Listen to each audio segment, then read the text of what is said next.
이 말씀이 살아계신 하나님의 말씀으로 들려지게 하여 주옵소서. 아멘. 인간의 입술의 말을 의지하는 것이 아니라 부족한 정에 전하는 그 말씀들이 하나님의 말씀으로 우리의 마음에 박히게 하시고 그 말씀 의지에 하나님의 말씀으로 세상을 살아갈 수 있도록 인도하여 주옵소서. 성령께서 함께 하실 줄 믿사와서 예수님의 이름으로 기도합니다. 아멘. 대림절 첫 번째 주일입니다. 대림, 한자로 풀어보면 기다릴 때에 이 말 림자를 씁니다. 누군가가 오는 것을 기다린다라는 의미가 들어 있습니다. 기다리면은 즐거움과 설렘도 있지만 대박을 꿈꾸며 한탕을 노리는 허망한 기다림도 있고 수술 결과를 기다리는 초조한 기다림도 있고 때로는 절망 가운데 죽음만을 기다리는 암울한 기다림도 있습니다.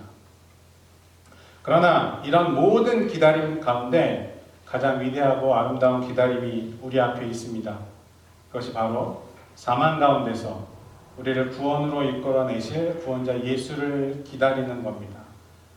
그분이 우리를 구원해 주실 겁니다. 아멘. 네. 대림절은 주님 편에서 보면 오심의 시간이고 주님을 기다리는 우리 입장에서 보면 주님을 기다리는 시간입니다. 우리가 예수 그리스도를 기다리는 이유는 분명합니다. 말씀드린 것처럼 그분이 완전하지 못한 이 세상을, 불평등한 이 세상을, 상처난 우리의 몸과 영혼을 우리가 가지고 있는 시련과 아픔과 고통의 그 세월을 역전시킬 분이라는 것을 성경이 우리에게 예언했기 때문입니다. 약속했기 때문입니다. 지난해 미국인 총기 사망자는 19,380명 정도랍니다. 한국에서 자살하신 분은 13,195명이었답니다. 여러분, 이 간단한 문장에 수많은 이야기들이 들어 있습니다. 현재를 살아가는 우리가 어떤 현실에 직면해 있는지 여실하게 보여주는 그런 이야기라고 생각합니다. 이것처럼 우리는 완전하지 못한 세상에서 살아갑니다. 불완전한 세상에서 걱정과 염려를 안고 살아갑니다. 그렇죠? 그런데 우리는 이런 걱정과 불안, 불만 이런 것들을 안고서 살아감에도 불구하고 여전히 요란스럽게 앞만 보고 뒤도 돌아보지 않고 열심히 앞으로만 달려가려고 합니다. 남들보다 더 앞서가기 위해서, 남들보다 조금 더 가지기 위해서, 잘 살기 위해서 매일 힘과 정열을 바쳐서 노력하면서 살아갑니다. 그런데 여러분, 아무리 요란스럽게 우리가 노력해도 사실 그것들은 허상에 불과합니다. 중요하지 않다는 얘기는 아닙니다. 하지만 아무리 뭔가 움켜줘도 우리의 마음은 다시 또 공허해집니다. 그렇죠? 참다운 실체가 우리의 마음속에 진짜 있지 않으면 우리가 가지고 있는 모든 것들은 그냥 허망한 실체에 불과하다는 겁니다. 우리의 삶에 정말 중요한 것은 참된 소망의 실체와 우리가 하나 되어야 한다는 사실입니다. 참된 소망의 실체가 진짜 내 마음속에 들어오지 않는다면 기쁨의 세상은 내 마음속에 그리고 이 땅 안에 실현될 수 없습니다. 우리가 잘 알고 있기는 이런 모든 문제를 해결해 주실 그리스도가 이 땅에 오셨습니다. 그리고 그 성서의 약속을 통해서 고난과 절망을 기쁨과 소망으로 바꾸고 불평등한 그리고 불의한 이 세상을 공의롭고 평등한 세상으로 바꿀 그분의 오심을 우리는 다시금 기다립니다. 우리가 지금 이 시기 그런 예수 그리스도를 기다리고 있습니다. 그런데 우리의 기다림은 세상의 왕이나 높은 사람의 행차를 기다리는 것처럼 요란하지는 않습니다. 요란하지 않아야 합니다. 여러분, 군대 갔다 오신 분들은 잘 아시죠? 높은 분이 온다 그러면 때 빼고 강내고, 그죠? 정말 말도 안 되게 청소를 합니다. 아무 의미 없는 청소를 하는 거죠. 그렇게 요란한 기다림 속에서 높은 분이 왔지만 사실 열심히 청소한 것은 보여주지도 않습니다. 그냥 인사 한마디 없이 휙 지나가 버리고 맙니다. 그렇죠? 다들 경험하셨죠? 군대 갔다 오신 분들은. 여자분들은 무슨 얘기인지 잘 모르겠지만. 여러분, 요란한 기다림이 의미가 있는 게 아닙니다. 비밀이 있을 때 간직한 사람은 두근거리는 마음으로 그 비밀을 함부로 발설하지 않고 마음속에 고요히 품고 있는 것처럼 우리가 기다리는, 예수 그리스도를 기다리는 그 기다림은 조용히 우리의 마음을 다스리며 오시는 주님을 차분하고 절제된 마음으로 기다려야 한다는 겁니다. 이것이 대림절과 성탄을 맞이하는 우리의 자세입니다. 이 대림절 기간 동안에 주님은 우리를 도우시고 우리의 갈 길을 차분하게 정리해 주실 것입니다.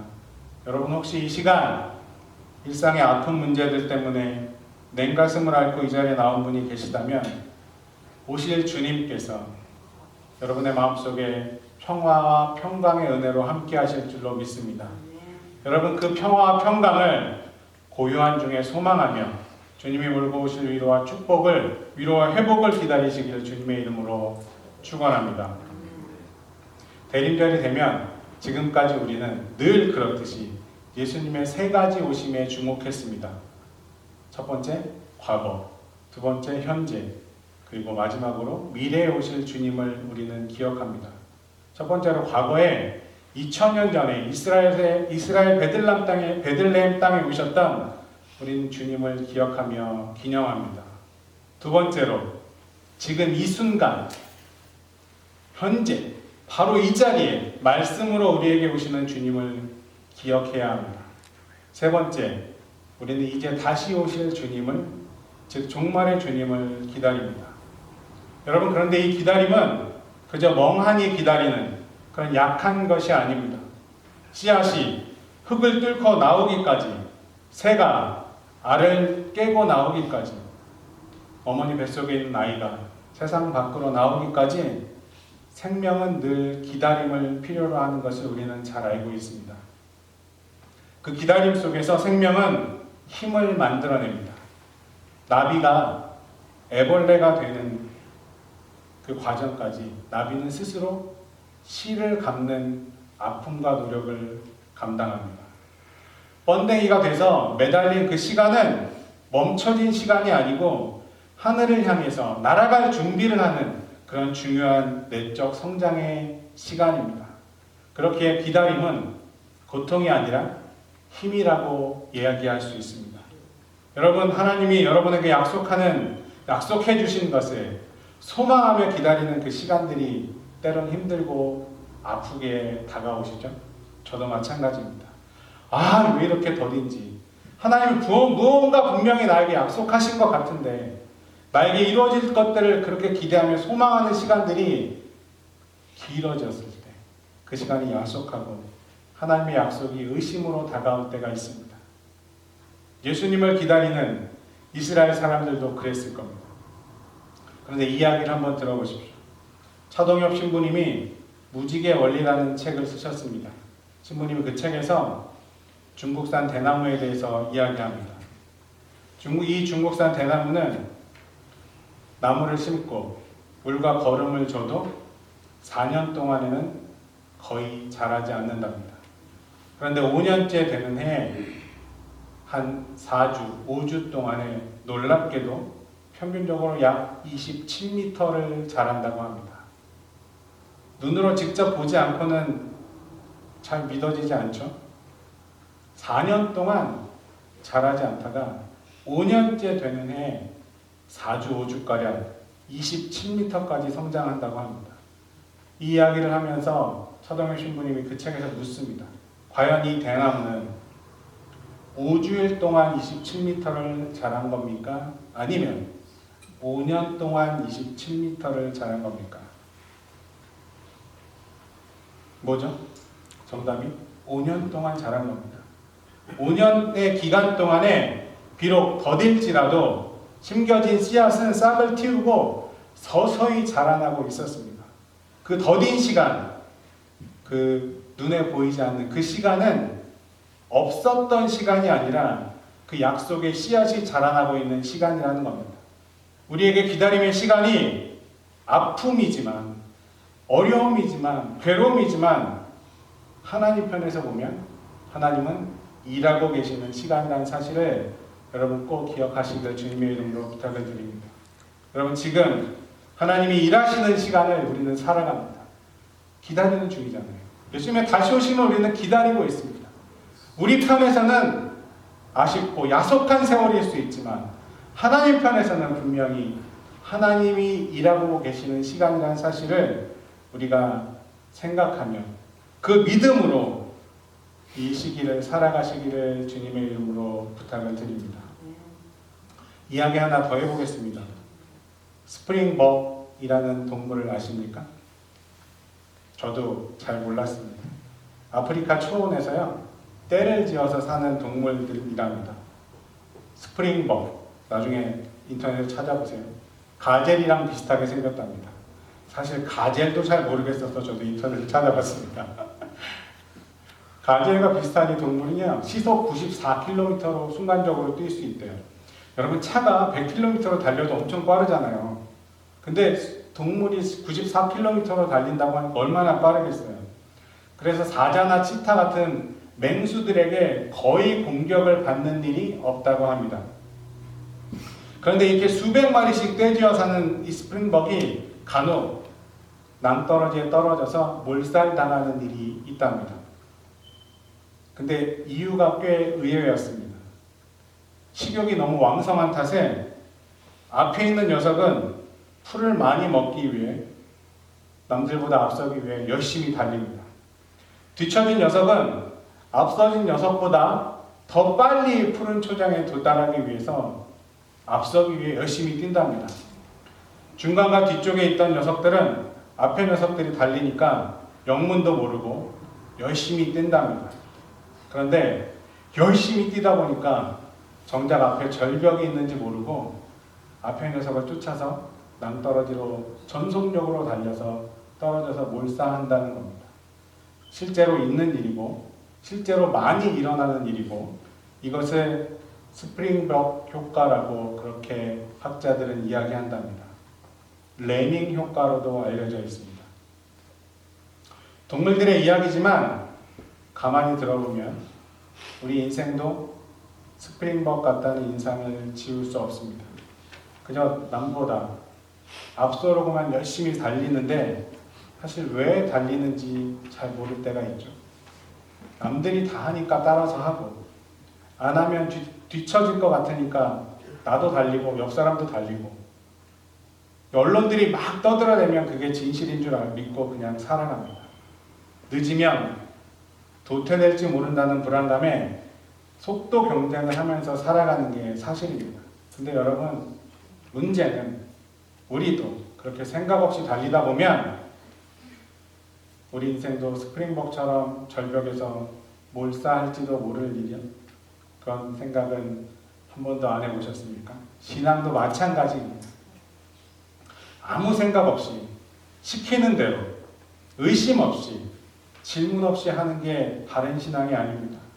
여러분, 내 신앙, 내 인생의 좌표가 지금 어디 있는지 스스로 생각하고 기도하면서 지금 살아가고 있는 속도가 아니라 방향을 고민해야 합니다.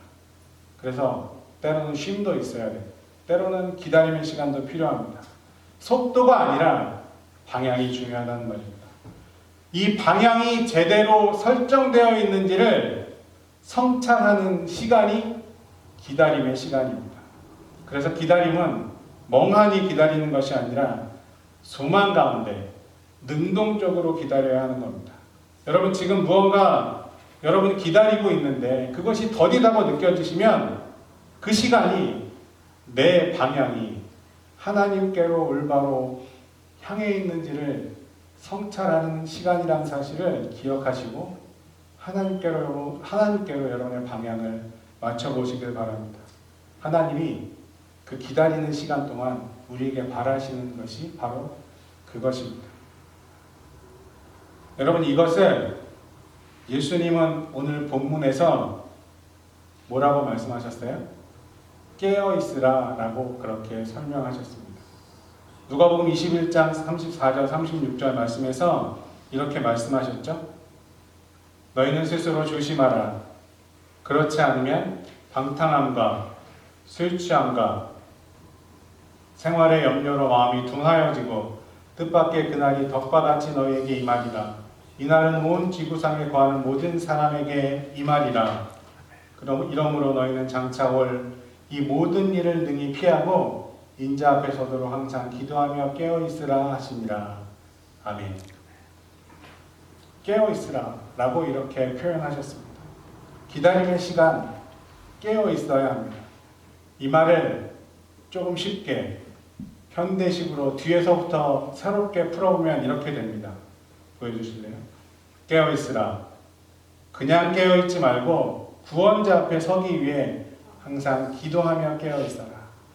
깨어 있어라. 모든 사람들이 예상하지 못하는 그때 심판하실 그분을 만나게 될 것이다. 깨어 있어라. 생활의 염려로 인해 마음이 둔해지지 않도록 조심하여라. 깨어 있어라. 술 취하지 않도록 조심하여라. 깨어 있어라.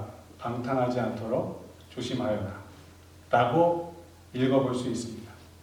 영어로도 보여주세요. 읽어보기. 사도 바울은 로마서 13장 13절 이하에서 예수님의 이 말씀을 가지고 자기 나름대로 이것을 이렇게 풀어서 설명했습니다.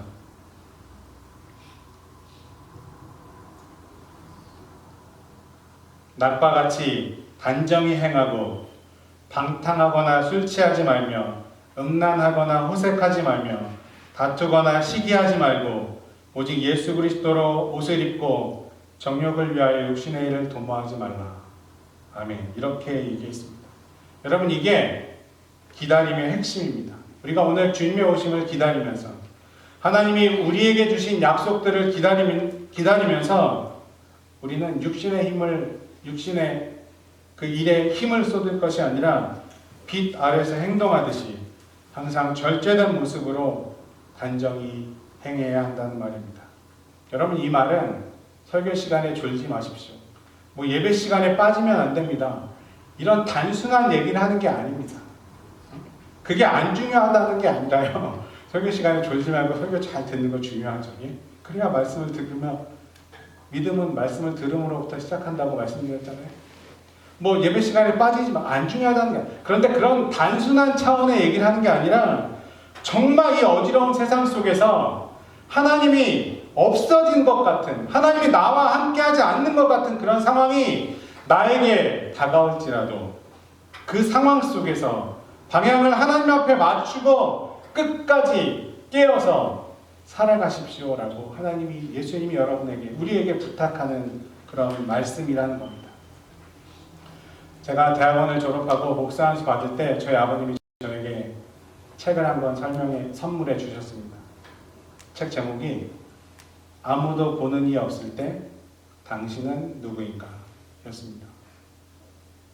아버님 지금 한국 하늘나라에 가셔서 더 이상 제가 육신으로는 해드릴 게 없지만 아직도 이 책을 제가 소중하게 간직하고 있습니다.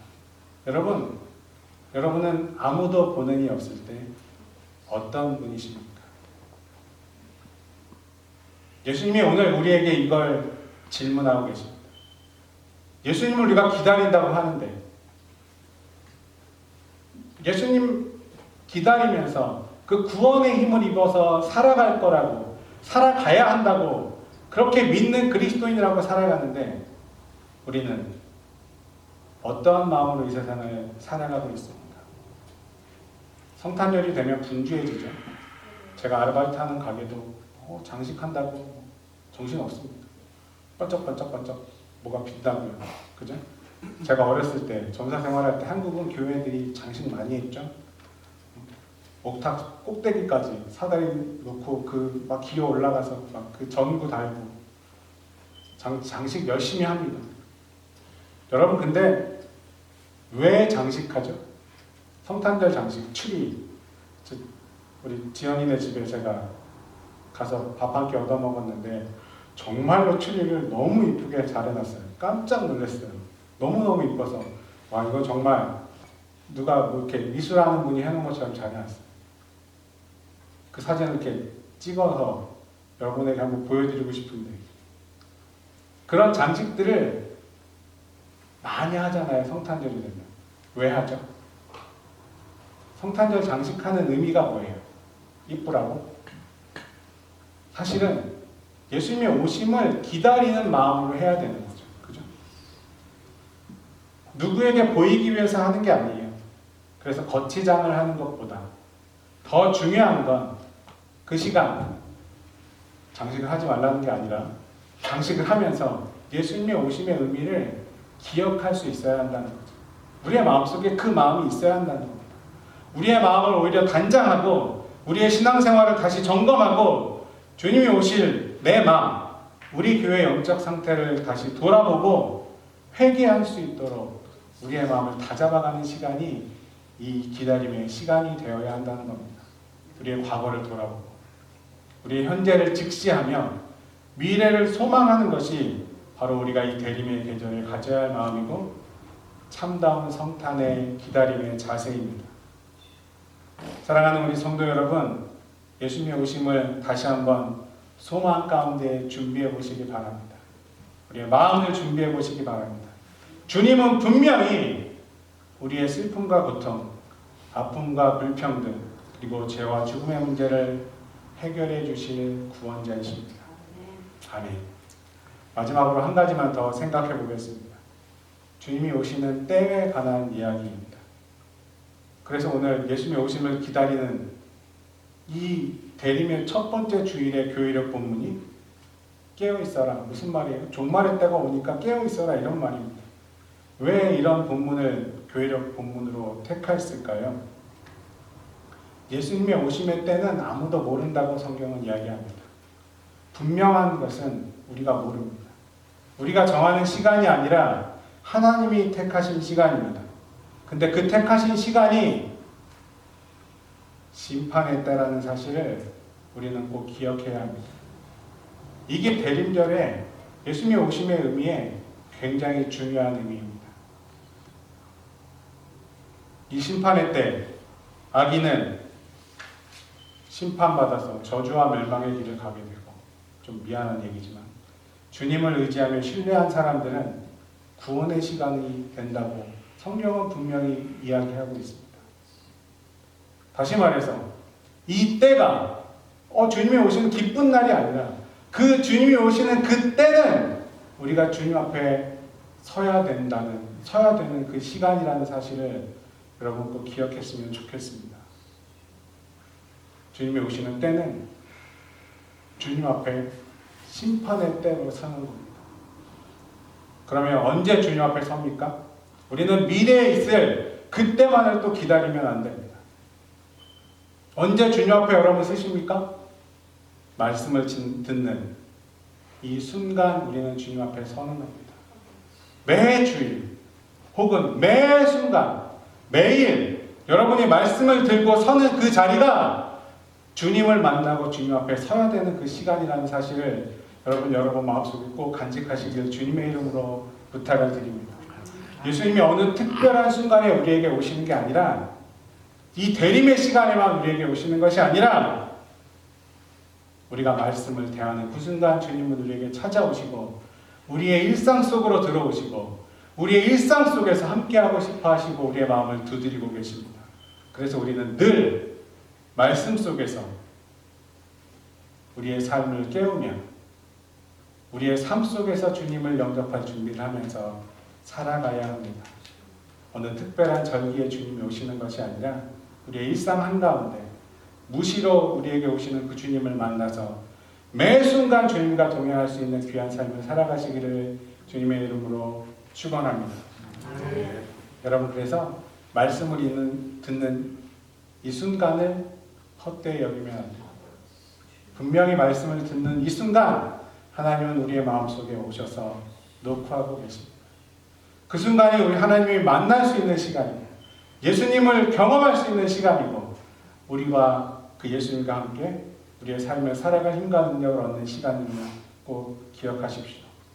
그 순간 주님을 붙잡을 때 주님은 축복으로 우리에게 함께 하실 겁니다.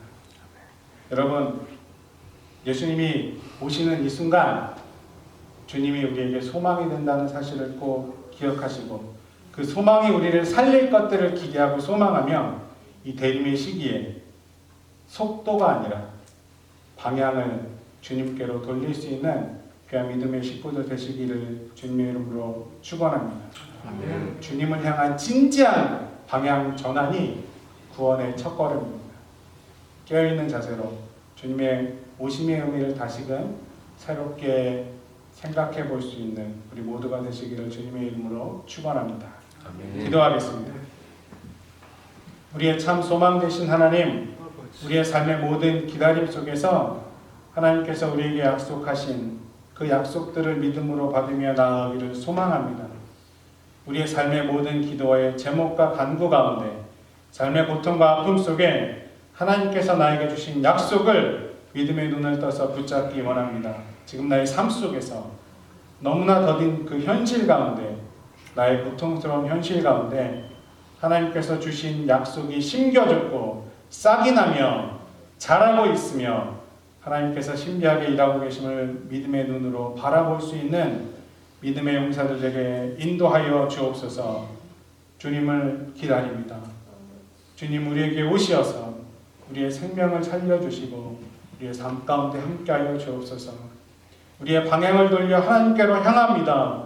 주님 만나주시고 새하늘 새 땅을 내 마음속에, 내 가정에, 내 삶에, 그리고 우리 교회 가운데 이루어 주옵소서. 감사드리며 예수님의 이름으로 기도합니다. 아멘. 아멘.